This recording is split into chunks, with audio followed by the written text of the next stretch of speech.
absolutely. There's a very clear difference between a protein requirement and a protein recommendation. So when we're looking at protein recommendation, we're looking at what is the optimal amount of protein to optimize performance in athletes, help facilitate training adaptations, and or accelerate recovery.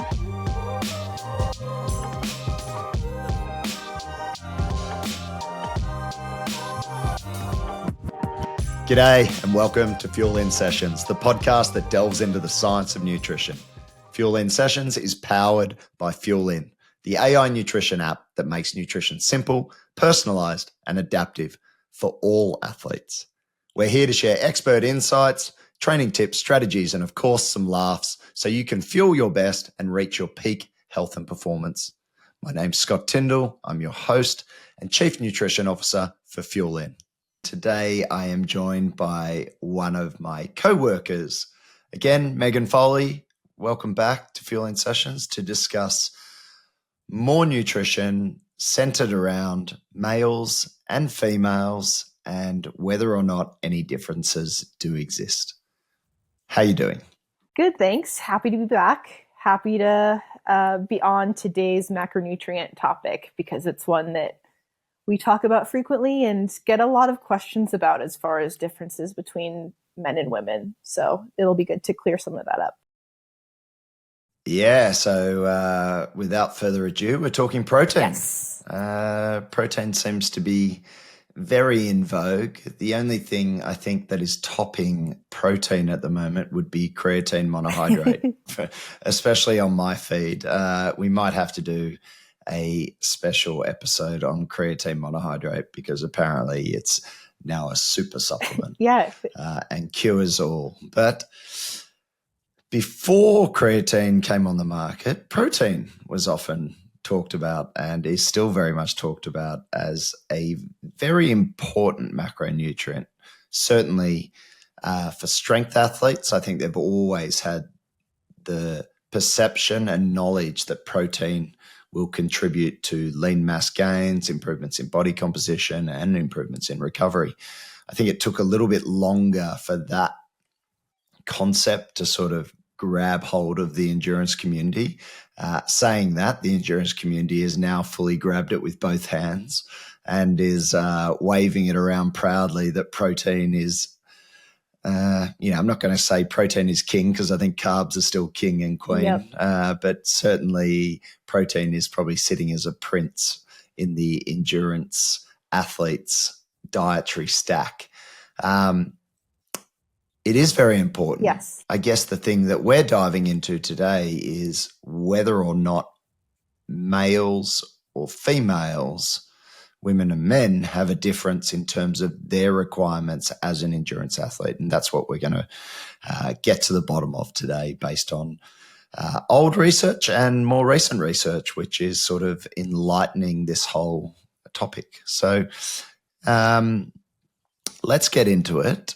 I think let's start with menorrhagic women. Mm-hmm. So women with a normal menstrual cycle. What are the protein requirements for those particular women?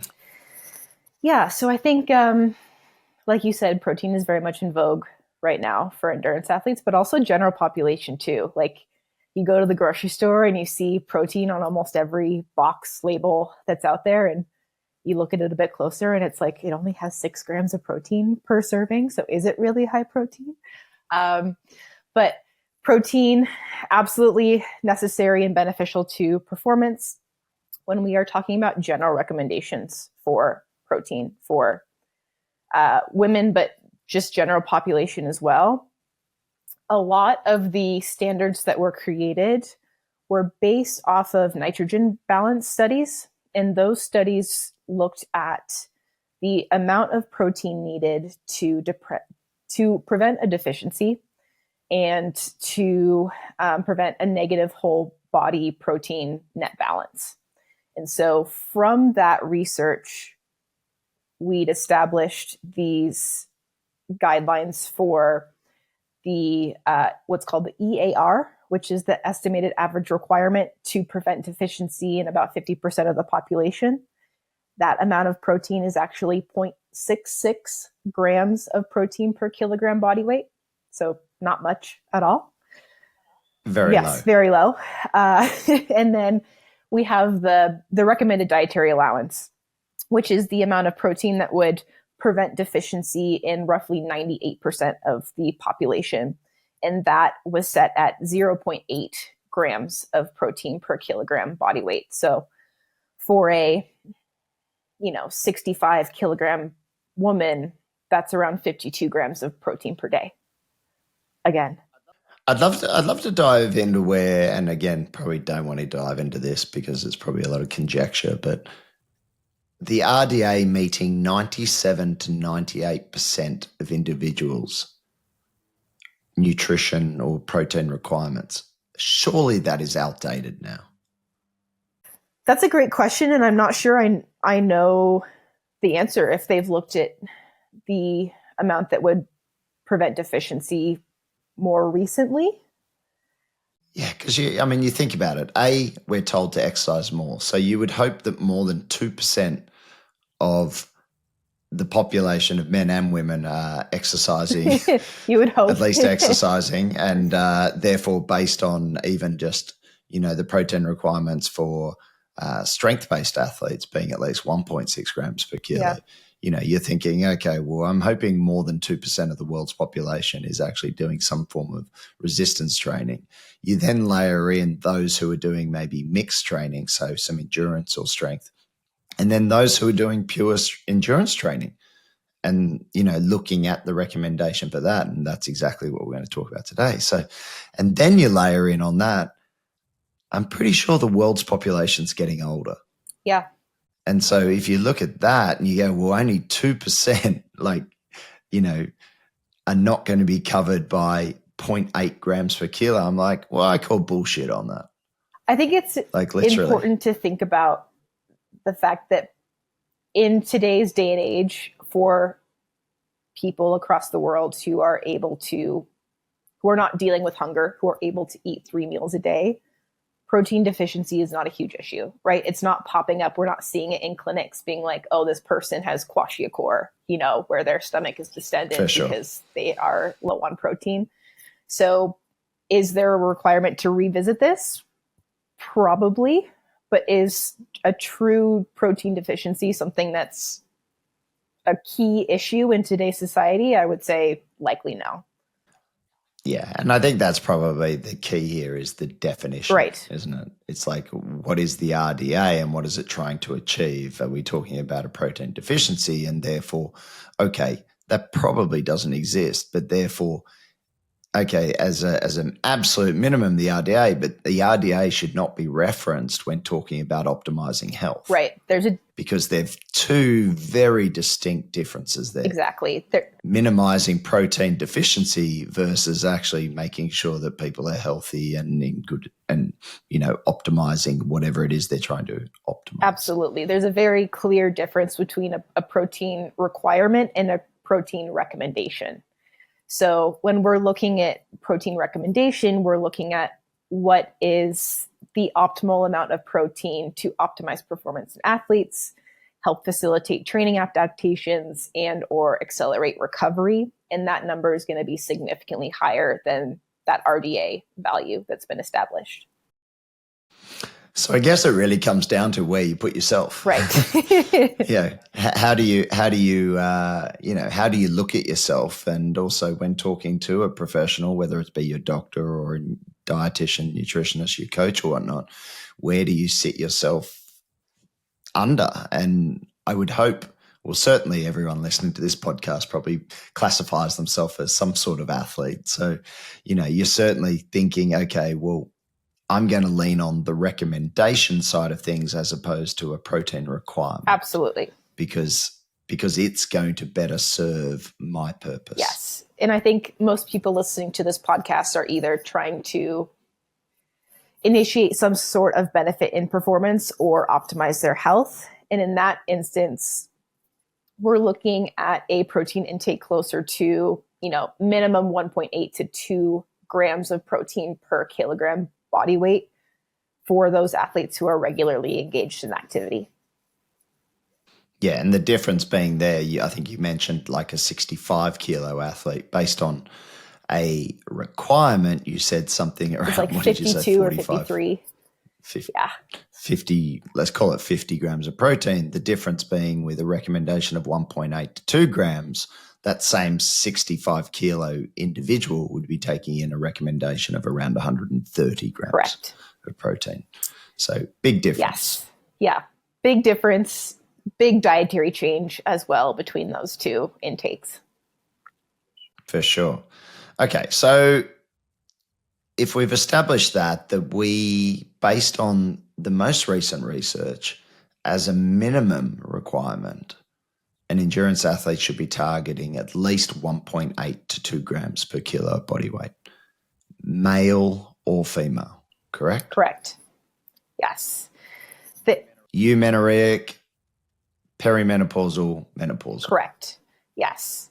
That should be one of the key focuses, I think, for athletes who fall into those categories, eumenoric or perimenopausal or postmenopausal. Optimizing that protein intake is going to make a significant change in your ability to maintain or even gain muscle mass, as well as recover post training. And just so I'm clear, there is no difference as a minimum requirement there of what an endurance athlete should be striving to hit. Between eumenoric or perimenopausal athletes, no, there is no difference. Both of those athletes should strive for that 1.8 to 2.0 grams of protein per kilogram body weight. Okay. And you left out postmenopausal. Apologies. Postmenopausal would also go into that group. Okay, good. I was thinking, have I missed something here? No, everyone's the same. And men are the same as well. And men are the same. So, and then that's the minimum requirement, I think. And that's supported by, that discussion I had with Professor Stuart Phillips, where we talked about strength athletes having slightly lower requirement of around that 1.6 grams. And he, in his words, yes, 1.8 grams should be the minimum amount that athletes are striving for. Again, he emphasized male, female, regardless of age. Now, I think what is important, though, is there are going to be individual differences here. And we're saying this is the minimum amount striving for. And I would always then say, okay, well, if that's the minimum amount, you probably want to overshoot that slightly, because all the issues, as we've discussed with things like meal tracking and underestimating or overestimating, your intake, I think it always makes sense to probably slightly overshoot on your protein, because there doesn't seem to be any issues if you overshoot protein consumption. Crazily, it doesn't seem to add on increases in fat mass or gaining weight, even if you overshoot that protein target by a long way, just due to the nature of protein. Also, I guess there is some caveats. Again, older athletes, as we get older and older, I think that minimum dose of that 1.8 to 2 grams probably, again, the research maybe isn't there, but there's certainly some interesting studies showing that higher protein intake for older male and female athletes could be beneficial due to things like anabolic resistance. Yeah. And certainly in that per feed sort of dose. Right, absolutely. And there's also an association, so not causation, but association between higher protein intakes in postmenopausal women and higher amounts of lean body mass, which of course is a benefit to health and performance. Yeah, I think I touched on that once. I can't remember if it was with you or someone else, and it was a study done here in, I think it was the University of Sydney, and they showed that, yes, postmenopausal women who had optimal protein intakes, and they were taking in, I believe at the study it was above 1.6 grams per kilo. But what they showed was that, and there was a little bit of theory behind this as well, or I should say hypothesis, because I don't think it was ever really proven, but those women that gravitated towards higher protein intakes had less tendency to gravitate towards higher fat and higher carbohydrate containing foods, which therefore probably resulted in them reducing their total overall caloric intake. Yeah. And that probably then contributed to reductions in body mass or reductions or not gaining fat mass as a result. And it sort of makes sense. Like, Totally. you eat more protein, you tend to feel a little bit fuller. You don't tend to then, go for those high fatty, high carbohydrate type Yeah, snacks. absolutely. Those athletes that are able to have that higher intake of protein are going to likely have more satiety around their meals, around their snacks.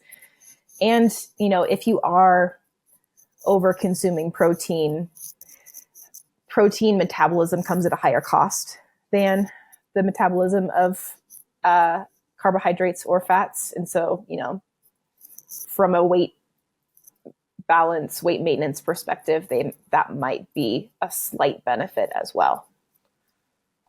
Yeah, and you're referring to the thermic effect of Correct. food. Yes. So, Yeah.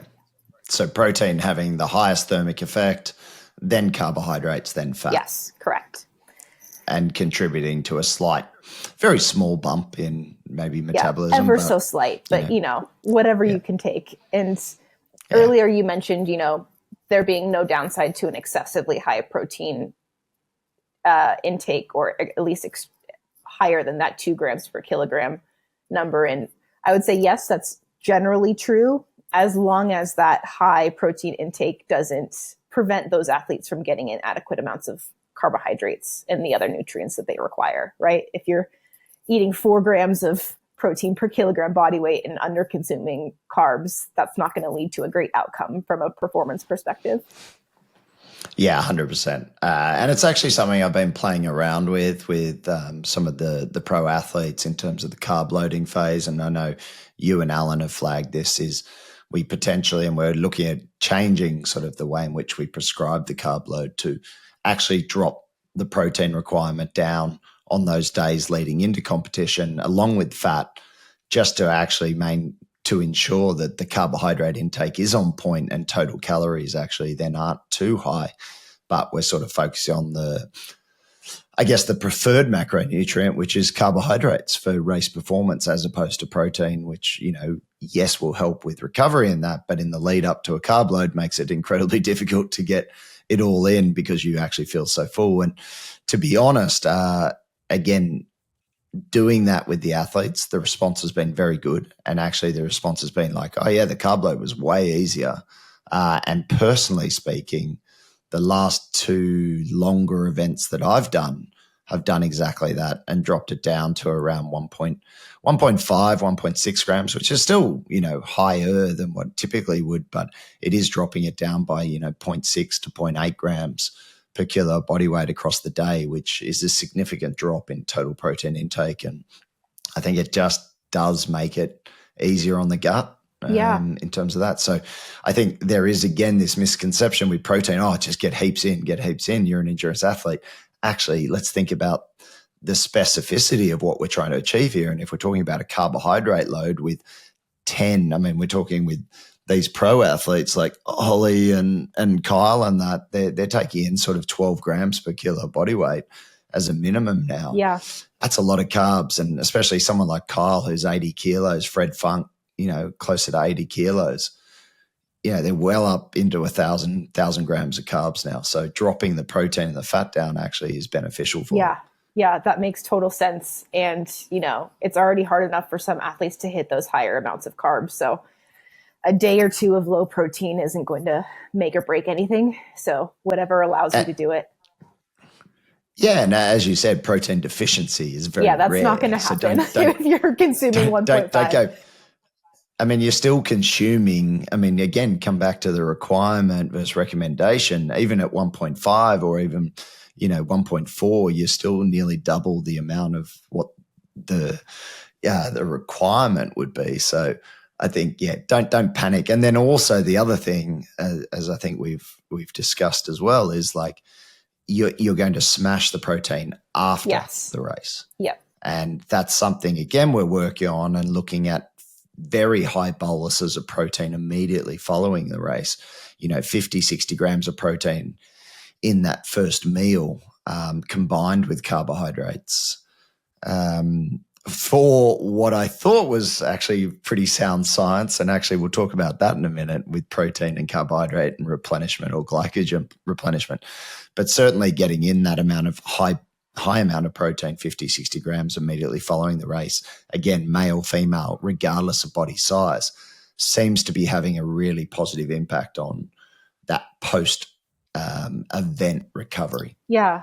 And that's exciting. Definitely exciting. I think just the reduction in post-race soreness is really the key that's helped a lot of athletes with. And for these professional athletes who are racing frequently or getting back into training very frequent or quickly post-event, that's super important to have that recovery process started immediately post-race and to lessen those negative symptoms.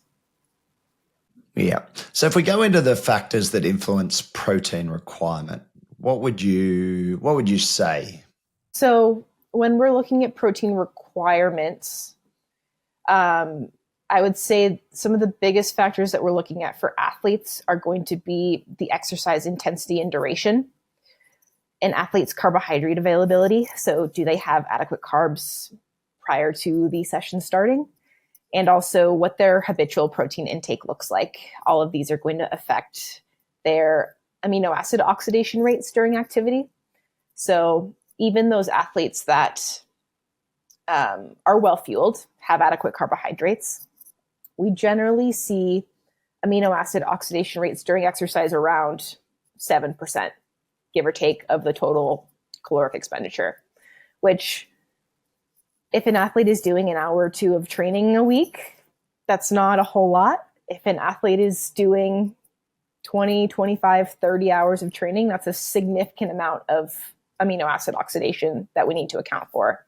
And so that's going to make their protein requirements a whole lot higher. And one of the reasons why I think, protein intake for endurance athletes may be even more important than those strength athletes who are in the gym, just because their oxidation rates of amino acids are so much higher. Yeah, it's interesting that, isn't it? And when you look at the research, it's looking at oxidation rates of, say, the branched chain amino acids, in particular, leucine, isoleucine, and valine. Now, again, research-wise, it's showing increased oxidation rates of that and also the essential amino acids. Yet, when we look at the research on supplementing, say, with these branched chain amino acids or even the essential amino acids, it doesn't seem to make a massive difference. And therefore, I know people will be listening to this going, oh, well, the oxidation rates of the branched chain amino acids are higher, so therefore I should be supplementing with them. Yeah, it sounds good in theory, but actually it doesn't make any difference. Right. And branched chain amino acids taste terrible. They're expensive, and you can just eat your amino acids in whole food form or use something like a whey protein or a plant protein supplement if you need to supplement for your protein. I don't think at this point in time, and again, look, we, as I discussed with Stu, I think we were all duped into this, like, you need to be taking branched chain amino acids. You maybe need to be taking leucine on top of that. It just doesn't seem to be the case. Yeah. I think leucine's one of those interesting ones where, yes, if you're a vegan athlete, maybe supplementing with increased leucine could be beneficial. Leucine on its own,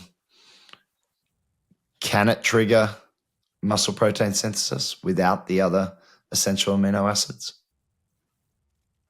To my knowledge, I believe it's a 3-gram dose of leucine being seen to stimulate muscle protein synthesis.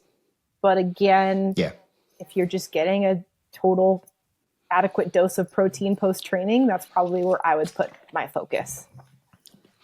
Yeah, I think it's one of those ones like, I think you're right with the 3 grams. And I think it might even be a little bit lower than that. But, again, are you deficient in leucine through your diet? Then you got to look at what your diet is, as opposed to maybe just saying, for most omnivores or even lacto-ovo vegetarians, pescatarians, whatnot, your leucine intake should be adequate through food. Absolutely. As I said, a vegan athlete, maybe there could be some potential requirement for supplementing with something like leucine. Although I would argue that if you just took in a good quality plant protein you'd likely get fairly supplement, close. you'd probably get enough leucine anyway, because some of those are even fortified with leucine now anyway. Yeah. So Yeah, that's where I would put my energy, is just the total cost of a protein supplement compared to an amino acid supplement. You're going to get a whole lot more bang for your buck with the protein as comparison to the amino acids. And we see products with added leucine, like I can think of the Adra bar, the protein bar. It's a complete protein through plant proteins, but they've also added in 3 grams of leucine, I think probably just as an insurance. Is it smart? Yeah, I think it's pretty smart. Is it something I'm going to say you need to smash on a regular basis every single day? No. I think there's something that you have in your training bag for when you need it, and that's why I think that is a really good product. But as I've said to them and I've said to athletes, like, it's an insurance. Yes. It's sort of your insurance policy when you need it. You're a little bit hungry, go and eat that, or you don't have anything at hand, and they're very convenient. And that's where I think, products like the Adra bar or any other product that does a similar sort of concept of, having all the essential amino acids in either a plant or another type of form, it meets the needs. Absolutely. Is it a requirement? No, but it does help hit your recommended amounts. Yeah, the first time I tried, you touched on it briefly a second ago, but the first time I tried an amino acid supplement, I thought it was rotten. Oof. I thought this person had defective product. Like, it's really brutal tasting. I wouldn't put someone through it. They're so bitter. Yeah, it's rough. Yeah, they're so bitter, and they don't mix. It looks like glitter on the top of your water. That's how you know when you're consuming amino acids, because it just doesn't mix properly. I mean, people thought that like chicken breast and white rice was bad. Just wait until you try this amino acid supplement. No, exactly. You touched on something there in terms of like things that influence protein requirement, and you touched on carbohydrate availability. Do you want to just unpack that a little bit? Yes. So if carbohydrate availability is low, your body still needs an additional energy source, right? And so it's going to be pulling more of that energy from amino acids to make up for the fact that there isn't enough carbohydrate available to support the activity. And so when there is low energy availability of carbohydrates, we tend to see higher rates of amino acid oxidation. So especially for those athletes who are undergoing some body composition changes, they're trying to lose fat mass or weight, having a higher protein intake will be beneficial for them to make up for their higher amino acid oxidation during exercise. Yeah, and I think that's really important, because we're not talking about low carbohydrate here. So we're not talking 50 grams or less. We're just talking lower amounts of carbohydrate than, say, what would be typically recommended under, say, dietetic recommendations for endurance athletes. And certainly what we see, within Fuel In is we see a huge number, like we're talking 90, 95% of athletes coming in with probably a body weight goal of slightly under where they currently are, and that usually involves trying to improve body composition, so reducing weight through reduction in fat mass. And I think what we see is that if your carbohydrates will be periodized around your training, yet at the same time, the protein amount won't really change. So we keep it at that higher amount. And I think that what that was always done is to, as you say, equate for total calories, across the week as much as anything across the day, and trying to get them into a caloric deficit. But by keeping them in a very high amount of protein, it's actually offsetting that increased oxidation rate, which is probably later research, and maybe we didn't really know, it's an added benefit of keeping them on a high protein, where we knew that having them on a high protein intake would help the subjective reported sort of wellness scores. So how are they feeling? Yeah, I feel great. I've got less soreness. I'm feeling satiated. I'm ready to go. but underlying that is actually that physiology, which is showing that if you are in a lower carbohydrate state, that your amino acid oxidation rate is going up, and therefore we're supporting that as well, which is, I thought that was really interesting to read. Yeah, definitely like a double benefit happening there for those athletes. And look, the carbohydrate piece is the one that's fluctuating, right? It's the one that needs to change along with your activity. Keeping that protein intake high is just one less variable to think about. You're going to be covering your needs day to day, and it allows you to just change the macronutrient that's going to have the biggest effect on your performance. Yeah, and that's actually a really good point, because it's not like when you go back into having more carbohydrates, or on a particular day you've got more carbohydrates. It's not like we drop your protein intake suddenly on that day as well, because there's just no point. Yeah, exactly. So just keep that protein intake steady. Okay, so we're not cutting out, we're not reducing protein even when carbohydrates come back up. But what about women? We hear this notion of, okay, I'm in a certain phase of my menstrual cycle, and therefore I've been told that maybe I don't need as much protein. Where do we sit with that in terms of the physiology and the basis of, say, claims like that versus the practicality? Yeah. So when we're looking at the physiology, there is some research suggesting that high estrogen levels may decrease amino acid oxidation rates, while also increasing lipolysis and increasing the fatty acid oxidation during endurance exercise. And this is estrogen in relation to progesterone. So when we're talking about the mid-luteal phase, this is the end of the cycle, or towards the end of the cycle, female athletes have a lower estrogen to progesterone ratio. In that instance, both estrogen and progesterone are higher. And so during this time, we see amino acid oxidation rates slightly elevated. So you have a slight increase in protein breakdown here compared to the mid-follicular phase, where you have higher estrogen in comparison to progesterone, right? Estrogen starts to creep up, progesterone is low, and that would have a protein sparing effect during this phase. So while in theory there are these changes happening, we don't have experimental evidence of this. And so therefore there aren't any practical guidelines that say women should change their protein intake around their menstrual cycle. As long as their intake is adequate, meaning above that 1.8, ideally 2.0 grams of protein per kilogram body weight per day, there is no need to fluctuate that protein amount. And I think, well, it's not even their protein intake is adequate. Their protein intake is optimal. Correct. Yes, that's a better way to phrase it. And I think that's probably a better way, because the adequate is probably back in the RDA right. type thing. And that's, I think what you said is, and I know there were some big words in there where people are probably like, oh, what's lipolysis? And lipolysis being the ability to utilize fat or burn fat, I guess. The breakdown of fat for energy. Breakdown of fat for energy. And so what Megan is effectively saying is that, yes, we can see theoretically that there are changes across the menstrual cycle. However, in practical terms, if you're eating enough protein, okay, yes, in the luteal phase, you might be burning a little bit more. And then in the follicular phase, you might be saving a little bit more. But do you know what? Changing what you do in terms of your protein intake to match that is just a waste of time.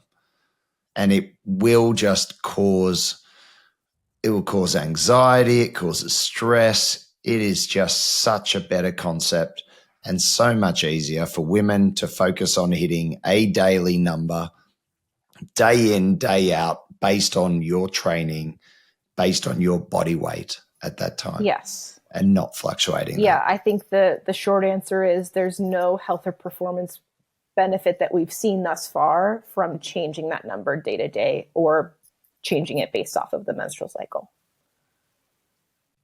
And I will throw a caveat in that. If you feel better in the latter phase as a female, taking in more protein, go for it. because as we said at the start as well, it was like, well, overshooting on protein probably isn't going to result in any detriment to your health as long as you maintain taking in your fat and your carbohydrates, and it's Yes. not impacting that. But if you do feel better as a female taking in a little bit more protein at the back end of your cycle, go for it. Yeah, absolutely. I think the point I'm getting is don't purposely reduce it Right. in the follicular phase, which I've heard people recommend. And I'm just like, I just don't understand the reasoning behind that. Yes, I would definitely agree with that. And, some women have increased hunger signals during their luteal phase as well. Having some increased satiety Sure. from the protein could be beneficial, right? So I don't think there's a downside there, but don't decrease it early in the cycle. No, don't decrease it. Well, as you said, look, I mean, I don't have a period, so I can't fully answer that question, but I've heard it many times that I get super hungry. Yeah.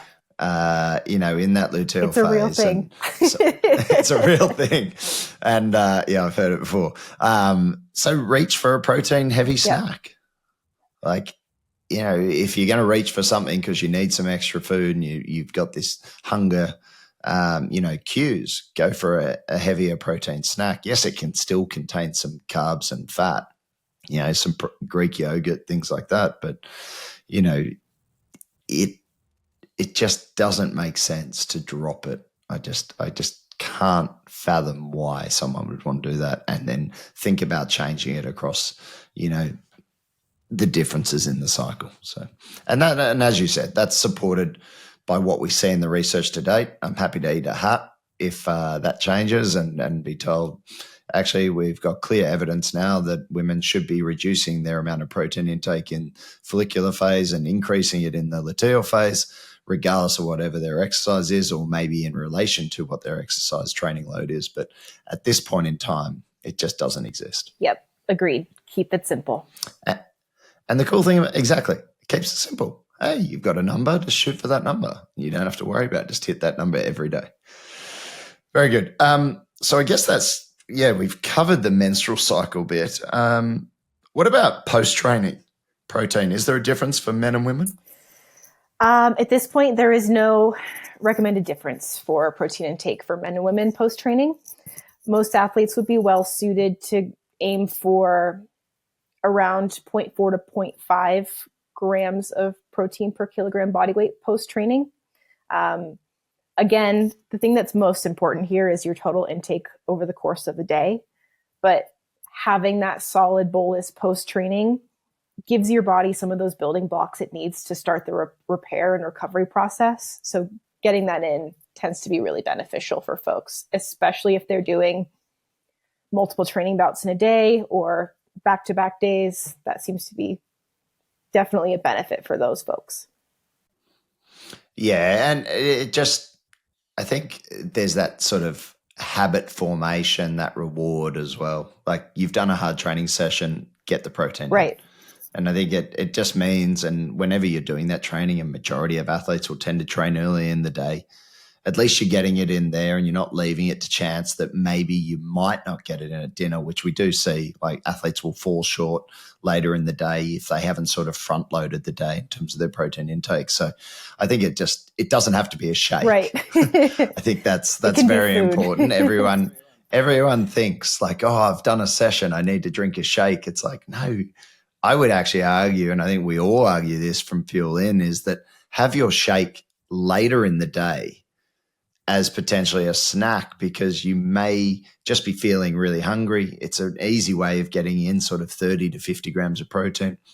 And you can do that. It will keep you feeling quite full.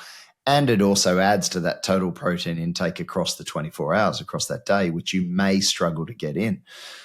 I guess the caveat to that is, yes, I would say maybe after a strength session, maybe the protein shake is just easy to do and people just like that because it's like a reward or something. That's probably the time when I would say, okay, do your protein shake immediately after a session. But if you're training in the morning and you've got the opportunity to eat some breakfast or lunch, just go for that. Yeah. You can eat food. Yeah, I would agree. I mean, if someone's training in the morning, one, it's good to get a good protein dose in the morning after training because it just helps with satiety later in the day, right? But as you said, it doesn't have to be a shake. Let's get some real food in. Let's do overnight oats with some protein powder maybe, or pancakes, or, scrambled eggs on toast with some veg. There's lots of options out there aside from So just many the options. scoop out of the protein tub. Well, actually, that reminds me, because you mentioned, like, we see this protein, high in protein food, on every packet now that you walk down the grocery shop aisle. I think my understanding is, and certainly in Australia, it's high protein relative to the normal product. Correct. Yeah, I'd imagine that's the same in it is America. the same. I don't remember the exact definition. I don't remember if it's 20% higher, Yeah, I 25%. think it is 20%, but 20% on like 2 grams Right. is not much. So that's important for people to recognize. And rather than going, like, I see this, do you have Nutrigrain? Do you know Yes. what Nutrigrain is? Okay, so Nutrigrain has a high protein Nutrigrain, and I think it's like 12 grams per serving now. I'm like, well, why don't you just have normal Nutrigrain and then put in some protein milk? Right. Like, if you really want to have a shake after workout, create a protein shake and pour the milk on your cereal. Suddenly you've got, I've got 40 grams of protein from that, plus the additional, 6 or 8 grams from the Nutrigrain. I'm laughing. Right. But I haven't spent an extra $8 on the protein enriched Nutrigrain. So, and I'm not calling out Nutrigrain as a particular. I mean, there's plenty of product. I don't have anything against Nutrigrain, but I'm saying that a lot of these higher protein marketed products, you could create your own. Greek yogurt's a really good example. Yes, absolutely. Just get half a scoop of good quality whey protein, isolate or concentrate or a plant protein, and mix that in with a spoon into your Greek yogurt. It will add, anywhere from 20 to 30 grams of extra protein, as opposed to spending a lot more on a product that might contain an extra 2 or 3 grams. Right. They have the 20% higher protein on the label, but then also the 20% markup of the price. So, correct. So, pick your battles there. I'm sure everyone would argue now that, I mean, a scoop of whey protein is probably coming in at around, oh God, I'd probably say it's somewhere like $1.50 or $2 now per scoop, just based on the prices. So it is getting expensive even to do that as well. Yeah, I think the cheapest protein option I can think of off the top of my head would probably be canned tuna here in the US. It used to be eggs, but now I think the tinned fish is the way to go. Yeah. But I will caution that it's like everything, isn't it? You eat too much of a good thing, and the concern with eating canned tuna every day is then heavy metals. Sure. It's a balance. So, it's finding the right mix and the right price, always. Okay, so moving on for Nutrigrain and expensive whey proteins. But if women are in a calorie deficit, what does that impact in terms of protein intake? Yeah, so when women are in a calorie deficit, we tend to see reductions in body mass, right? And that generally comes from both fat mass and muscle mass. In order to try to sustain as much muscle mass as possible during a calorie deficit, a higher protein intake is warranted for those athletes. And so off of that 1.8 to 2.0 gram per kilogram per day kind of baseline, an increase in that is often necessary to sustain lean body mass, especially if the deficit is large. So the larger the deficit, the more muscle mass we tend to see being lost. But having a higher protein intake can diminish that effect slightly. So if you are in a calorie deficit, the protein intake becomes more important, one for the maintenance of lean body mass. Again, in a circumstance where you have lower carbohydrate availability, you're going to have that slightly increased amino acid oxidation, another reason to keep that protein intake high. So again, starting at 2.0 grams per kilogram for those athletes. There may be other health benefits as well for athletes who are in a calorie deficit. So there was a military-based study, so looking at soldiers in basic training. And for those athletes, or soldiers, I guess I should say, when they had slightly higher protein intakes compared to controls, they had less viral infections, less frequency of going to medical for, sickness or injury or whatever it might be. They had less muscle and joint issues, less instances of heat exhaustion. So not only for the performance aspect, but also from a health aspect, that higher intake might be warranted. That's pretty interesting, isn't it? It's and that's in the case of a low energy availability. Correct. And was that how did they assess that? So they were soldiers in basic training for 56 days. And in the study, after each training bout, they either gave the soldiers 10 grams of protein or 10 grams of carbohydrate in addition to their normal intake. And for those who were receiving the 10 grams of protein post-training, they're the ones that had the fewer incidents of viral infection, muscle and joint issues, and heat exhaustion compared to those who were taking in the carbohydrate dose. And what was their total protein intake like per day? Do you remember? I'd have to look at the study. I'm sure it wasn't optimal like we're talking about here. I'm not sure what the nutritional conditions of basic training are, but I'm sure that they're subpar to what most athletes are used to. Yeah. And they were only taking in an extra 10 grams of protein. After each training bout, yes. After each training bout, and they might have had multiple training bouts on Correct. the same day. Yes. Eumenoric women, perimenopausal women, postmenopausal women, the differences in protein requirements to optimize recovery, lean body mass, differences between males and females in all those sort of phases of life. In the end, I think it's important to remember the difference between avoiding deficiency and optimizing health and performance, right? So shooting to get in a consistent amount of protein each day to support your training and activity is going to result in positive benefits in lean mass, in recovery, and then ultimately performance. And I think, just from a practical standpoint, getting in those frequent boluses throughout the day, right? So making sure that you're having at least 4 solid meals containing protein or meals and snacks to reach that higher amount will be in an athlete's benefit.